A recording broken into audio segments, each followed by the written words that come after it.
Сәлем, қалдарыңыз қалай? Каналға тіркеліп, қоңырау белгісін басып, лайк басуды ұмытпаңыздар. Жұлдыз Әбдікәрімова мектеп формасы туралы құнына шағымданды. Актрисаның айтуынша, Аймағамбетов айтқан 36 мың теңгеге мектепке қажетті заттың бәрін алу мүмкін емес. Ол балаларына керекті киімдерін жартылай алғанның өзіне 358 мың теңге жұмсағанын айтты. Министрдің мектеп формасын алуына 35 мың теңге қалай жеткізгені туралы кім біледі, дейді Жұлдыз. Әбдікәрімова халық ұсынған арзан дүкенге барып көргенін айтты. Сөзінше, ол жерде 4 галстук-пен бір белдемшені алып, оның өзіне 16 мың теңге төлеген. Министр қаралау мақсатында емес, ол кісінің жұмысына білім саласына әкелген тың өзгерістеріне ризамын.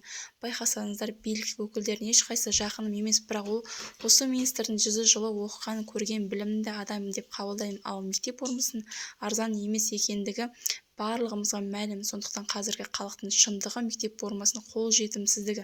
Президент келе жатыр дегенде, министр келе жатыр дегенде бағаны арзандатып қояды, ал халық келе жатыр дегенде шынайы бағаны қойып халықты шулатады.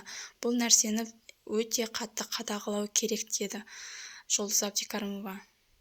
358 мың теңгеге бүкіл 3 бала шағасын жұмсағанын айтып шағымданып жатыр.